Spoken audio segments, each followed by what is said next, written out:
How does burning 500 metric tons of food help anyone? How does that help those in need? How does that help make America good or great? How does that benefit anyone at all? Food that was already paid for, $800,000 of food already paid for to help feed people across the world, feed children across the world during times of need, during times of natural disaster, during times where food and access to food is not readily available. 500 metric tons burned to ash. How does that help anyone? And if you say it's government spending, well, it took an additional $130,000 to burn the food. Food that was already paid for, by the way. There was no need to burn 500 metric tons of food. I ask this question consistently, and I won't stop asking it because that is the reason I started this platform in the first place, to help people. And the question that I ask is, how does this help anyone? Who does it help to burn food when you have people starving? Who does it help? How does that embody any Christian value? How does that represent anything good? Why? Why burn it? Why? Just why? I feel like at a certain point we're getting to a place where people are just choosing to do things because they can. No matter who it hurts or who it may affect, because they can, because they have the power to, they do it. It's absolutely ridiculous.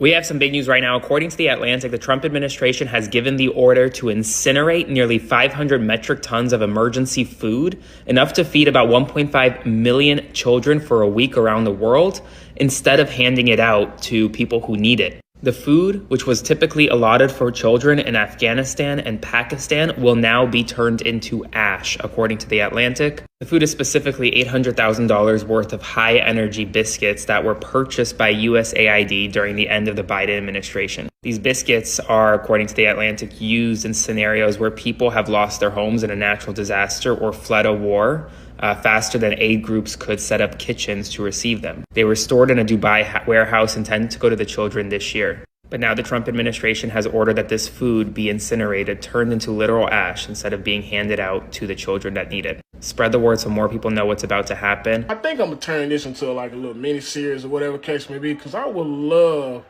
for the MAGA cult participants to answer a couple of questions for me. You feel what I'm saying?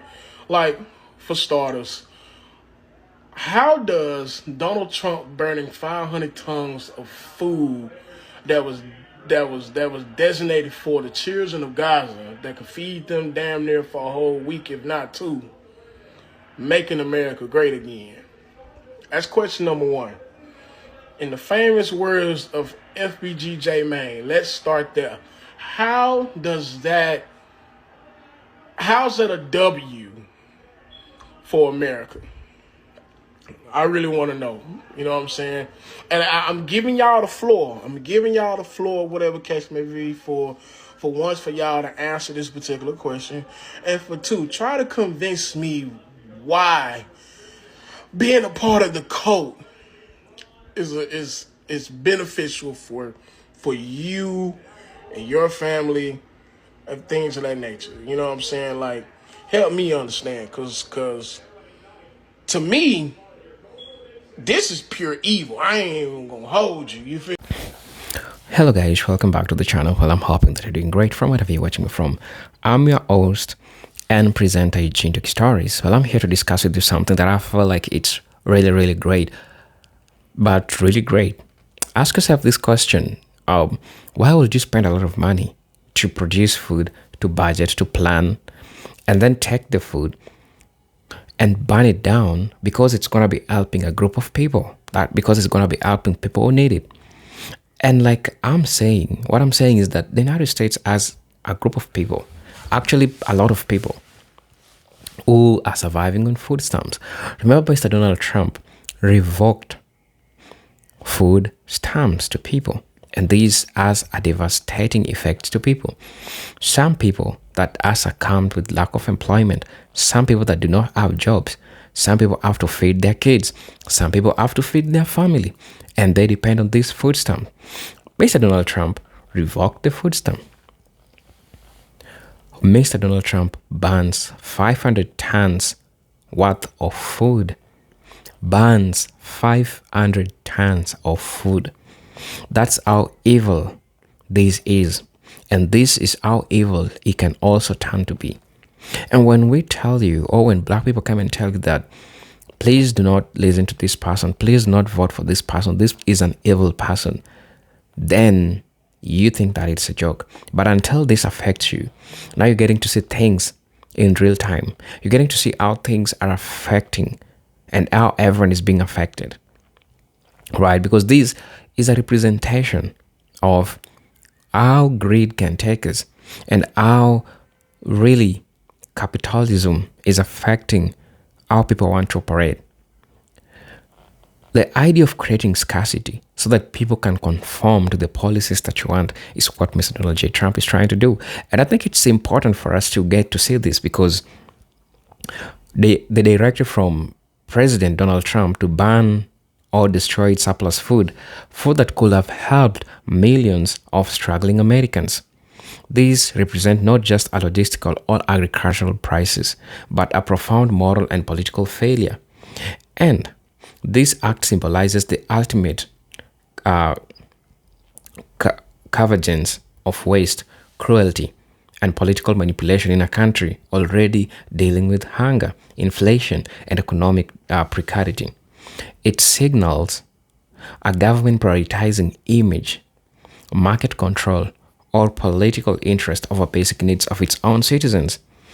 This kind of deliberate destruction of resources, especially in a nation that has the infrastructure to store, distribute, and to utilize them, is a shocking demonstration of manufactured scarcity. It is a manufactured scarcity, and you'll agree with me. A tool that elites have historically used to maintain control over both markets and populations. So buckle up for this video. I don't know how you're feeling about it, but I feel like this is so crazy. So let's watch the video. I'll be back. For those watching us for the first time, I'll ask you to subscribe to the channel, join our membership, and really get so we can offer you. So let's jump right into it and watch the video. I'll be back. You know what I'm saying? I could understand why we wouldn't send resources or food to another country, even if it's already allocated for it. But incinerating that food is just a sign of disrespect and complete and utter lack of care for humanity. Even if he decided not to send that to Afghanistan, Pakistan, we have emergencies. We have a flood in Texas, in the South. We have homeless crisis. We have a homeless crisis in almost every metropolitan city. There's so many more uses that food could have been for. It's just, what are we doing, y'all? I don't understand it. You know, I get so sick of hearing people talk about America's a Christian nation, because does a Christian nation do something like this?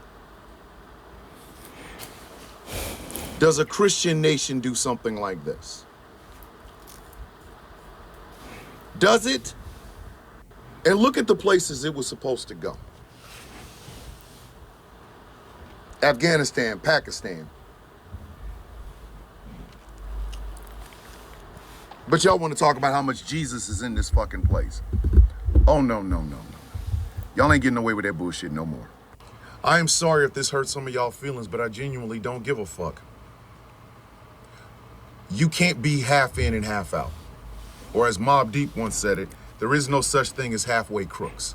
If you want to tout how great of a Christian nation this bitch is, then you better act like it. And if you can't act like it, shut the fuck up about it being a Christian nation. Shut the fuck up. You can't be in and half out. I'm sorry. Would a Christian nation burn up tons of food rather than giving it to Afghanis and Pakistanis. Would a Christian nation shut down something like USAID, which helps people around the world with things like HIV infection? But y'all want to talk to me about how great this fucking country is? Nah, I'm sorry. I'm sorry. Y'all can sell that shit to the rubes outside of this bitch. I know better. I know better. I know America isn't a Christian nation, and I don't have to go very far to see it. You see, a Christian nation would not be stockpiling nuclear weapons that could end this planet. A Christian nation wouldn't say things like, God gave us this planet to rape and pillage, like Ann Coulter once said. A Christian nation would not be gleefully kicking people off of government assistance. In fact, a Christian nation would see that the wealth that they have built up is the greatest amount of wealth in the history of time, and their people would be better. They would be better educated, better fed, housed, clothed, fed, fed. We would be outside of wars, because war is just not Christ-like. We wouldn't be celebrating the worst of us. Rich people who, again, as an atheist, and I shouldn't know this, but I do, it is easier for a camel to walk through the eye of a needle than it is for a rich man to get to heaven. We would not have so many embarrassed future millionaires rooting as people underneath them on the same economic ladder as them just crash, starve, die, whatever. The worst thing that could have possibly happened to the United States is that religion got a foothold in our governance. I said what I said, and I ain't taking it the fuck back. The worst thing that could have ever happened to the United States is allowing Christian dogmatic bullshit to even be uttered in the halls of power. Because as we've seen, American Christianity is a little bit different. Well, actually, no, it's not, because all Christianity is the exact same. Do as I say, and fuck if you do. We don't feed, we don't house, we don't welcome the stranger. We give tax breaks to millionaires and billionaires and corporations as they continue to pollute our, not just the water we drink, but the world that we live in. But we think it's perfectly okay because God gave us this planet to rape and pillage. And then we all, well, a lot of y'all sit y'all fat asses on church pews every Sunday, professing your love of God. You don't love God. No. No, what you love is power. Especially when it comes under the guise of Christianity. And please, please, please, please do not give me every other religion, this, that, and the third, because I don't believe in them motherfuckers either. But the largest denomination in the United States is Christians. And a lot of you dumbasses will sit up and talk about how much of a Christian nation this nation is when it isn't. At no point has Christianity ever done anything well in this country. There's always been a trade-off. Oh, we'll feed the poor, but we will tell a woman what to do with her own body. Oh, we will clothe those who need to be clothed, but we're going to condemn gay people to hell. While everybody loves talking about which side of the political aisle was responsible for slavery, they used the Bible to justify it. They did. A Bible. Not a Quran, not a Torah, a Bible. So if you want to sit up and say that America is a Christian nation, you're right. A fake ass one. Not one of you evangelical Christian conservatives can look me in the goddamn face and say anything to me about how you follow God. You follow the teachings of Christ, because you don't. Because you back heinous people that will do heinous things to other people you don't like. You will celebrate as metric tons of food that could be feeding Afghanis and Pakistanis overseas is burned up because your self-appointed goddamn presidential candidate is a megalomaniac who believes in the idea of cruelty is not only the point, it is the goal. Your Bibles mean nothing. Your church pews mean nothing. How much you give in tithes means absolutely nothing. Because in the end of the day, America's not a Christian nation. It's a nation filled with Pharisees, performance artists who wouldn't know Jesus Christ if he currently walked up to their house. You know, that brown man, hair of wool, feet of brass. You would have him deported by ICE. So you want to call this place Christian nation? Fine. But I'm going to stand in the breach and tell you how wrong you truly are. You are a nation of Pharisees. You love the cruelty because you really don't give a shit, because you think at the end of this, you good and faithful servant is going to go to heaven, and you're not. Or if you do, if I'm wrong and you're right, when you get on the other side, there's a lake of fire waiting on your ass. There is. There is a lake of fire waiting on your ass for the biggest sin of all. Judgment, playing God. Judge not, lest ye be judged. That's all Christians in America know how to do. I do not care the denomination. I do not care if it's a black church, white church, Hispanic church. I don't give a fuck. Cruelty has now become the soup du jour of American version of Christianity. And the world has to suffer while you sit up and try to argue back and forth, online and offline, how much of a Christian nation this really is. No, you are all Pharisees.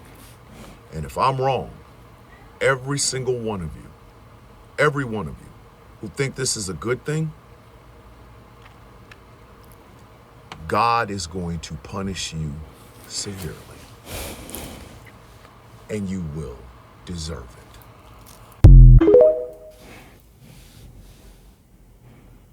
It's time to speak up. The Trump administration is about to burn food meant for starving children. That's right. There are 500 metric tons of emergency food, high-energy biscuits that were meant for children in Afghanistan and Pakistan, and they have been sitting in a warehouse in Dubai. These food biscuits have already been paid for by the U.S. taxpayers under the previous administration. But once Trump took office again and gutted USAID, the staff couldn't move the food without new approvals. And although they sent requests, guess what? Nobody approved it. So it sat. And now it has expired. And instead of sending it anyway, anywhere else, like Sudan or Gaza or anywhere where famine is out of control across this world, they're going to incinerate it. They're going to burn up $800,000 worth of food instead of sending it where it was intended to go or to someone else who is starving. And guess what? It's going to cost us, the taxpayers, another $130,000 just to burn it. Is this still America first? Or is this cruelty by design? We don't have to accept this. Speak out. Demand better. And go love your neighbor.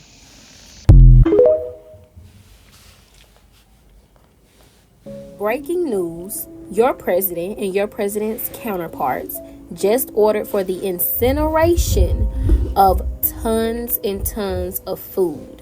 Food in which could have been used to feed over 1.5 million children or more. And this was allotted for the Afghanistan people. It was used and meant to be for emergencies. It's being held at some warehouse, so they say. And your president and your president's administration, instead of, giving that food out to people that actually need it, they want it incinerated. They want it gone. They want it destroyed. Literal, and I quote, turn to ashes. I'm talking about tons and I don't think y'all know how much a ton is. Millions of tons of food ordered to be incinerated. This is what's happening today. It's going to be something new tomorrow. Follow. Trump administration is really devil-like. How you gonna issue an order to incinerate 500 metric tons of emergency food and have to spend? Like, look, the American government spent $800,000 on this food. You can give it away. You feel me? Much easier, much cheaper. They'd rather spend over $100,000 and burn it up. Now, think about everything that they have said and done, weaponized kids, general welfare against different groups in America, and think about now how they are about to rob children specifically of getting some food. This is supposed to be the party of Christianity, the party of Jesus Christ. You know what I'm saying? I know a whole bunch of bullshit-ass Christians that will literally turn a blind eye to a lot of ungodly things in the name of falling in line with conservative ideology because of abortion or some random ass shit. You know what I'm saying? Meanwhile, the Trump administration is doing things like destroying food, which makes me think. I saw that, I can't remember which international body it was, but they voted to make sure that food was seen as a human right. And the United States of America and Israel were the only two countries to vote against it. Hello. Hope everybody's having a good day. So the Trump administration has ordered the government to basically burn 500 tons of food that was supposed to be given to children, starving children around the world. This was food that was purchased by the U.S. aid at the end of the Biden administration for the starving kids that. Hello brothers and sisters, welcome back to the channel. Well, I'm hoping that you're doing great from wherever you're watching me from. As you know, again, I'm your host and presenter Eugene Stories, and I want us to have just a discussion in regards to this. Now, at the core of this issue is the ideological commitment to free market capitalism above human rights and above human well-being. In the capitalistic logic that often guides American agricultural policy is that food is not a human right. It is a commodity. Therefore, food is only valuable when it generates profit. If there's surplus that drives down market prices, the response is often to destroy it rather than allow it to benefit people without purchasing power. Crazy. This is a system that treats anger not as a humanitarian crisis, but as a market imbalance. Destroying food, in this view, is seen as a way to protect market prices and preserve agricultural profits, even if it means that children go to bed angry or families skip meal to pay rent. That's how crazy it is. But at the end of the day, it's about money. It's about the elites, how they're going to be benefiting out from this. Also, the Trump administration has been heavily criticized for similar acts during the COVID-19 period, if you can remember, when dairy farmers were ordered to dump milk and crops were plowed under while food banks saw record lines. The justification was that the supply chains were disrupted and it was too expensive to reroute the food to those in need. But this is not a logistical failure. It is a policy decision rooted in prioritization of capital over compassion. The deliberate destruction of food during time of economic hardship is not only morally indefensible, but it reflects a systemic disinterest in building resilient public infrastructure that serves everyone, especially the poor and the working class, right? Also, when leaders opt to destroy food rather than disrupt it, they are making a political choice to protect the profits of a few at the expense of the many. Food becomes a weapon of control rather than a tool for nourishment. This is especially disturbing in a country where millions of Americans rely on food stamps, food banks, and public meals to survive.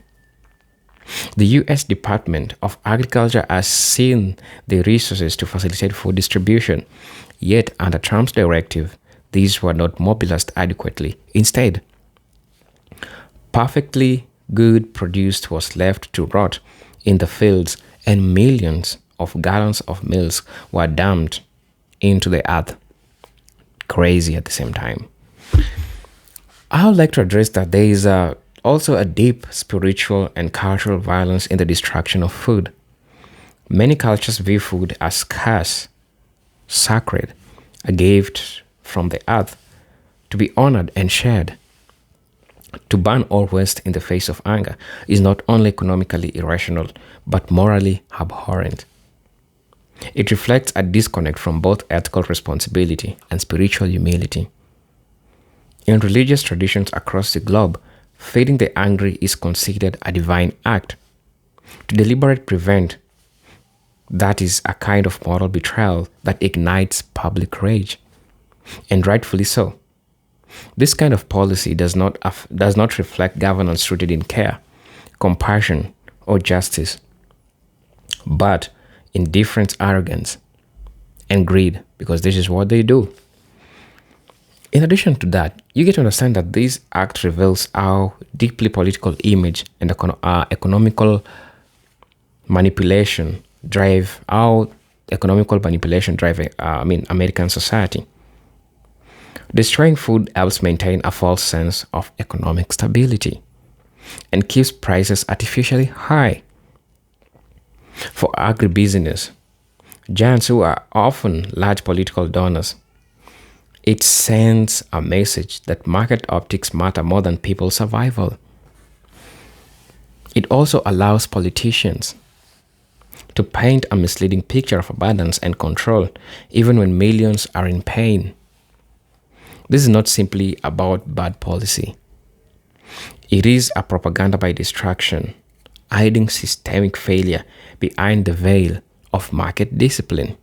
I do know that this is something that happens. Also, the environmental costs of such actions are also devastating. Agriculture consumes vast amount of water, land, labor, and energy. Destroying that output means that all those inputs are wasted.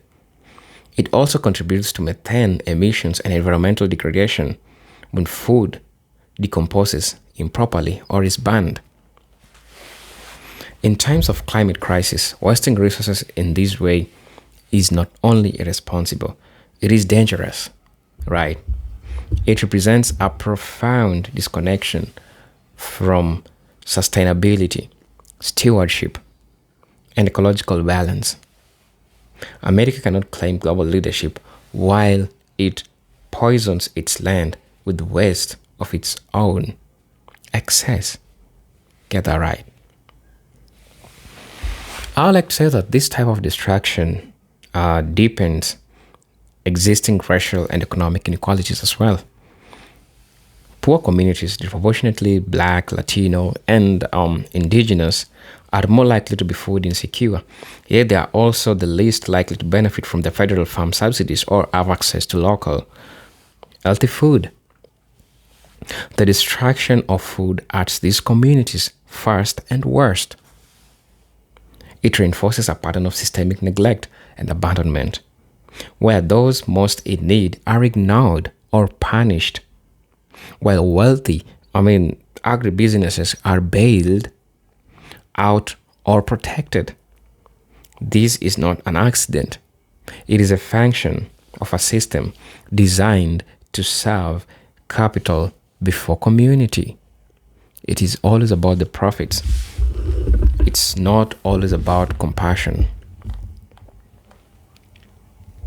Now, the anger that many Americans, especially Trump's base, are feeling in response to this policy is justified. Many of them are very people struggling with food insecurity, unemployment, lack of health care.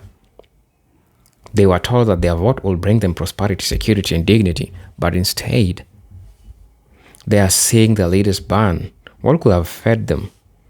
This disconnect may be a catalyst for a broader political awakening, one that challenges blind loyalty to political figures and forces people to reckon with the reality of governance under neoliberalism and authoritarianism, populism, right? Also, historically, Governments that destroy resources in the face of public needs often face severe backlash, such as break the social contract between the state and the people. They reveal a leadership that is not governing for the welfare of all, but for the profit of a few. In countries across the world, from the bread riots of Arab Spring to food protests in Latin America, food scarcity has always been a trigger for political uprising, right? If the US continues down this path, it may face not just public outrage, but potential civil disobedience, unrest, and long-term erosion of trust in democratic institutions. And now to address this crisis, the United States must shift its priorities. Food should be treated as right, not as a market tool. Policies should focus on building resilient, localized food systems that are equitable, environment sound, and accessible to all.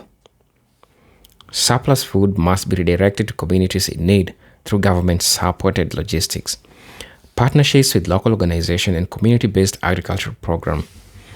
Destroying food should never be an option when there are amounts to feed.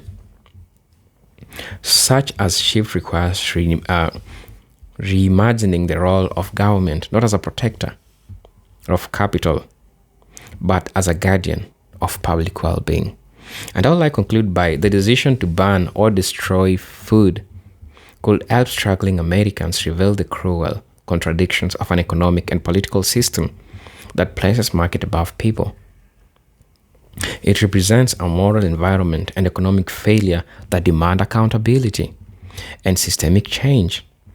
Americans, regardless of political affiliation, should unite in rejecting policies that waste life-giving resources and deepen inequality. Leadership rooted in love, justice, and stewardship must replace governance rooted in ego, manipulation, and profit. Only then can society truly call itself civilized. I'm your host and presenter, Eugene Stories, and I'm hoping that you're doing great. Let me see you in my next video. But until then, peace, love, and harmony. Salute.